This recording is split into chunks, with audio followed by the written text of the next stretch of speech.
of November, we're going to have one class. And that one we want to talk about goal setting. How we can set goals, saying that we are coming to the end of the year. We want to start the new year on a fresh page.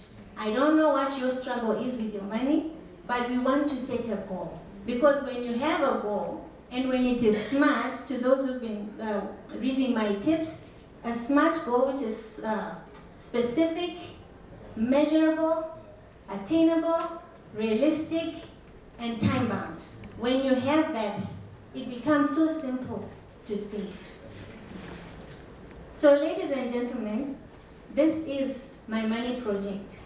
But before I sit down, I thought let me also just touch a little bit about giving direction to your money.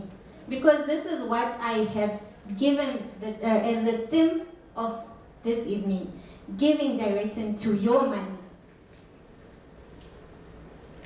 Yes, I liked that compass there. We all know what a compass does, to give direction. But this one I like it because it tells you to save, to spend, to invest, and to give.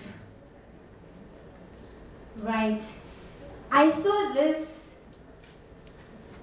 on, it's a research done by PwC. PwC is one of the big 5 firms, audit firms. And it really touched my heart. Why? Because it's talking of things that cause stress in people's lives. And what tops this is money.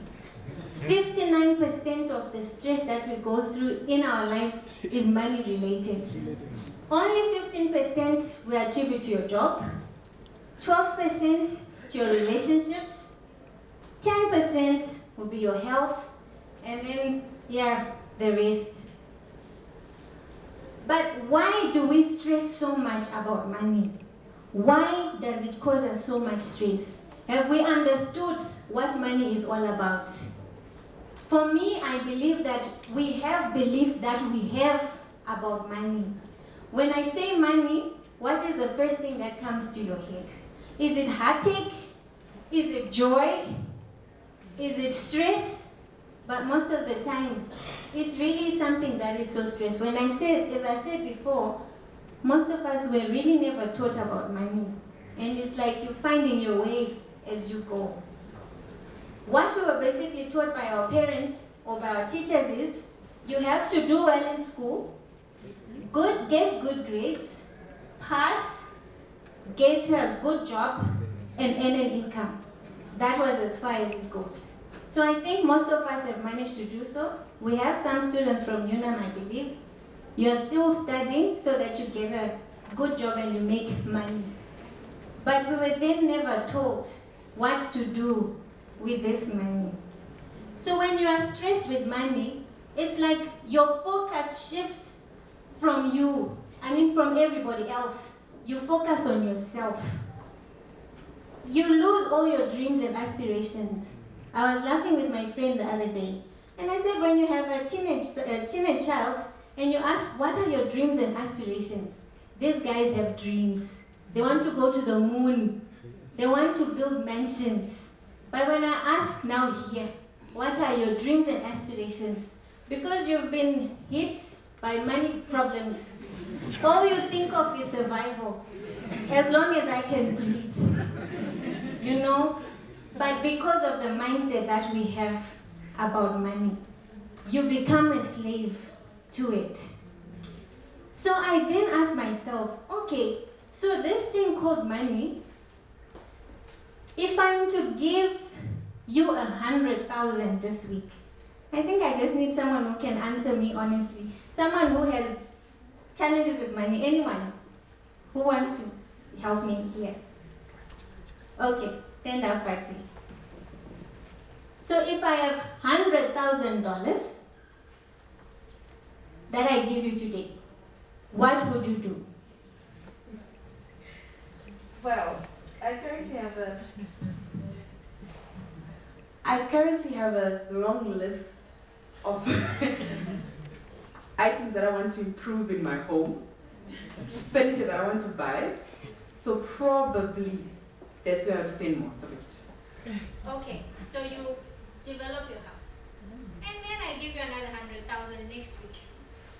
What will you do with it? Maybe I'll start thinking of investing. Okay. And then the following week, before you even finish this one, I give you another 100,000. What will you do?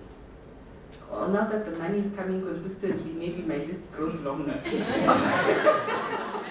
Of things I want to buy and people I want to spoil, and then the holidays I never thought of that now start coming because the money is coming. Yes. And then we give you more. You can now go on holiday. You can now, your house is okay. You have spoiled your loved ones. What else? What do you do? I don't know. You don't know? You lose yourself in the whole thing. What do you do? If you have all the money you want in the world, what would you do?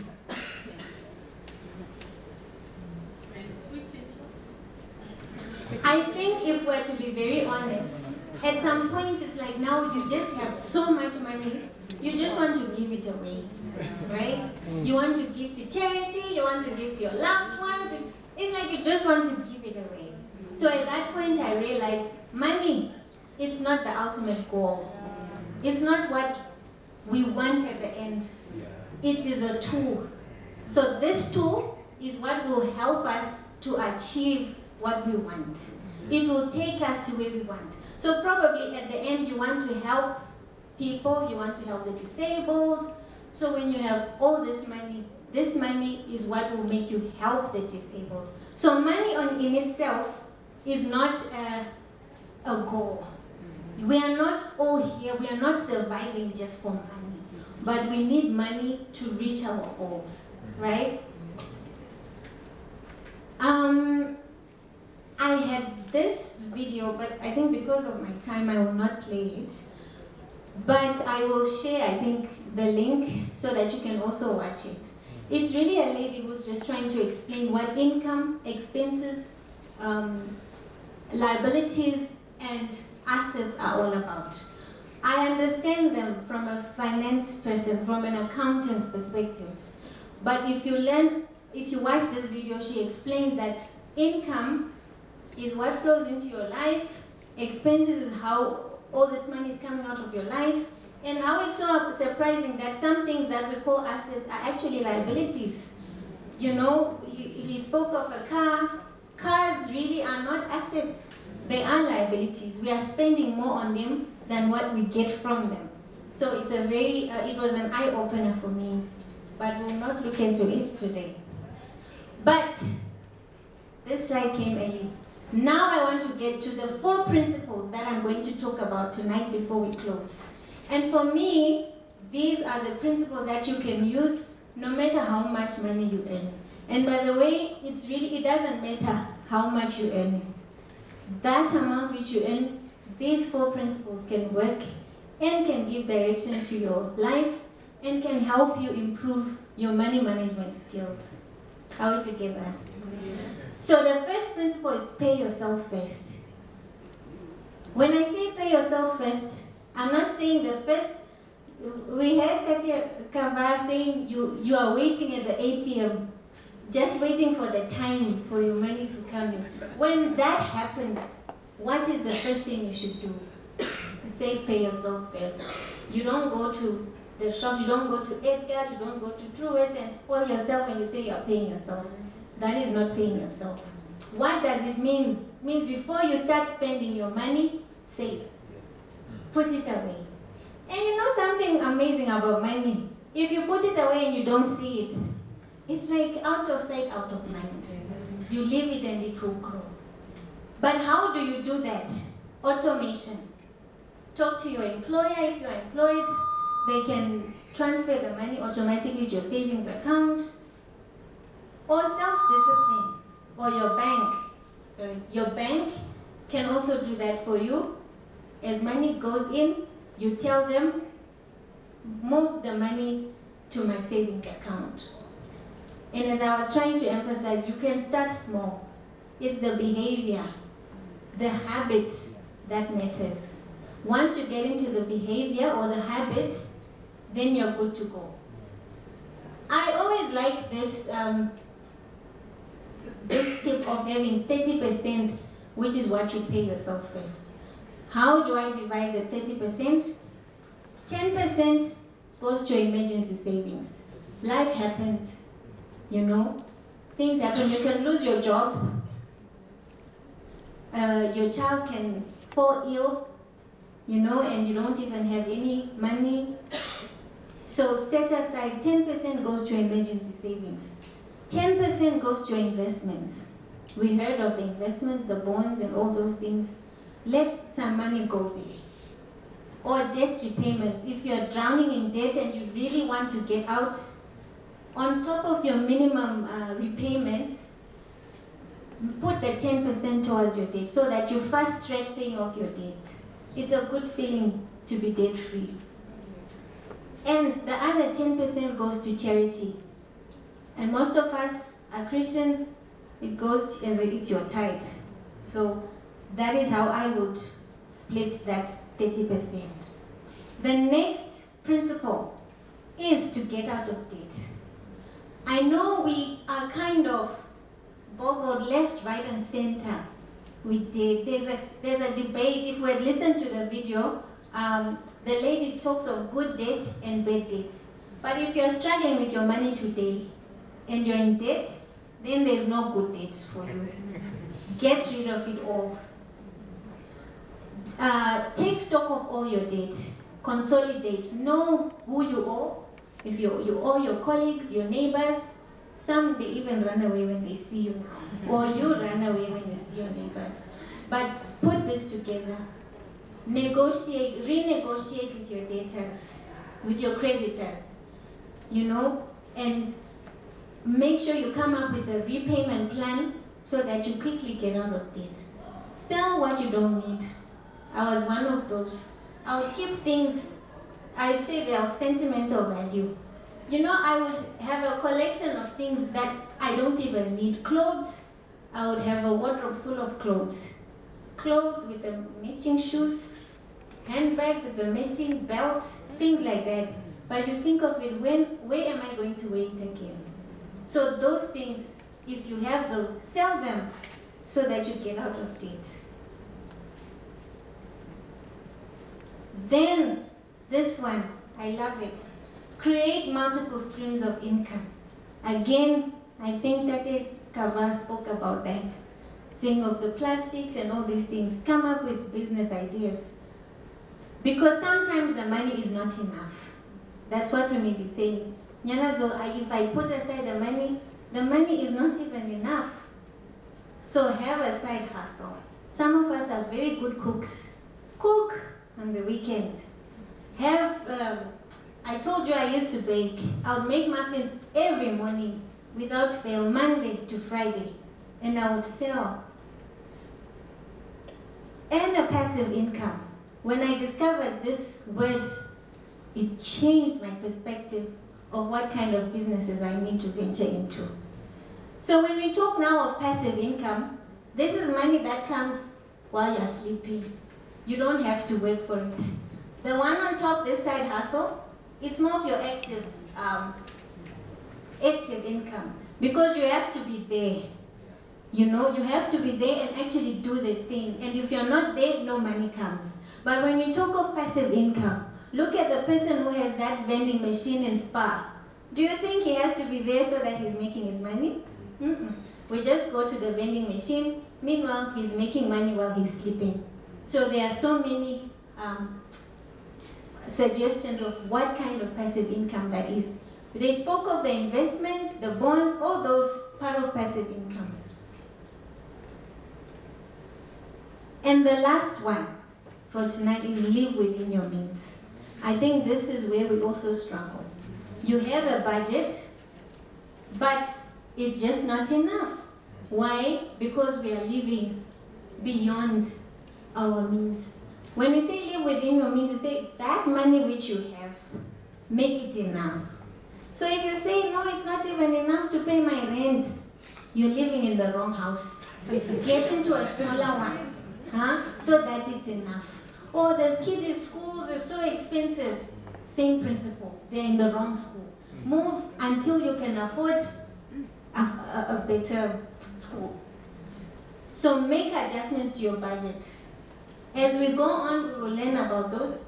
It's just a 50-30-20 rule. It's just a simple rule which is there. Not really cast on stone, but it's something you can adopt. We'll learn about it when you do goal setting. Don't try to keep up with the Joneses. What do I mean? Live within your means. There are some people who just seem to have everything going on well for them. You know, every day they are buying Wimpy. You also want to do the same thing. But if it's something you can't afford, wait until you can afford. You do all those things. Save, earn more income, you know, and your life will be a very happy life. And avoid borrowing further, especially if you're in debt. And there's this thing called minimum repayment trick that they use. So you'll go to the shop and like, what's the minimum repayment amount? You think it's $300 a month, so you're like, oh, so it's fine. But when you now put that amount together, before you know it, you're paying 3 times the original cost.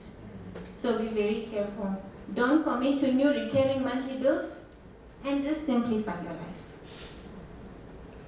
Is that helpful? Yes. I'm glad it can be helpful. So I had to rush through this because of our time. But in conclusion, I just want us to get organized. Know how much money flows into your life. Keep a track of it. Your income, your expenses, your assets, know them. One of the tips last week was know your personal net worth. The definition of that can be debatable, but know your net worth. If it's in negative, you need to improve. And net worth is basically your assets less your liabilities. Create a budget, however way you want to create it, but this 50-30-20 rule is basically to say 50% should go towards your needs, the things that you cannot do without. If they are not fitting in there, you have a problem. Either you increase your income or things like that. 30%, for me, I would talk of the savings we spoke about earlier, pay yourself first, and the 20% goes now to your wants. This is your entertainment. You know, if you want to go for drinks, if you want to take your kids for a movie, all those things, they fall in there. And not only should you create a budget, but track your spending. Because sometimes you're like, I have a budget, but it's at the end of the month, I still don't have enough. Read about personal finance management. We're going to be selling books. I'm still trying to establish some, but a good read, like for me, I read a book called The Richest Man in Babylon. I don't know if you've heard of it. I have an audio. If you don't, I can share with you. But that is the book that kind of opened my mind. I'm like, this is how we're supposed to do. So read about money. Don't be afraid. Don't be intimidated. And set smart financial goals. And know your why. I think this is my last slide. So if you need to get in touch with me, those are the details. I'll leave them on the screen. And yeah, today is Happy Savings Day. It is Savings Day today. So let us put this into practice. Thank you so much.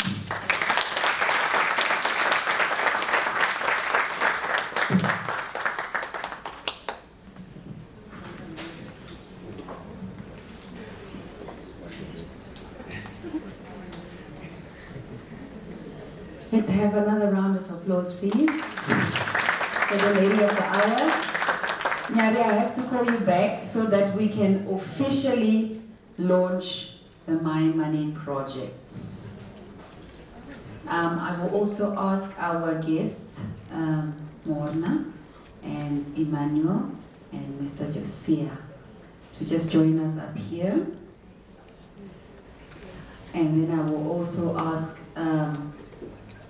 Pastor Tumbwa to also join us on our lovely stage.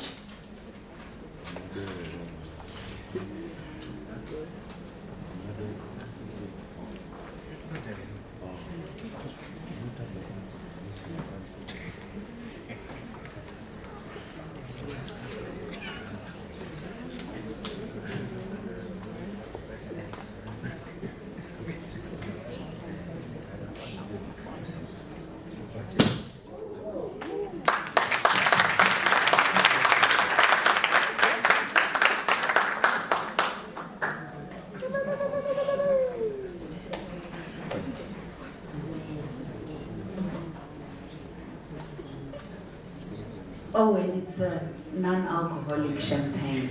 In case you were wondering.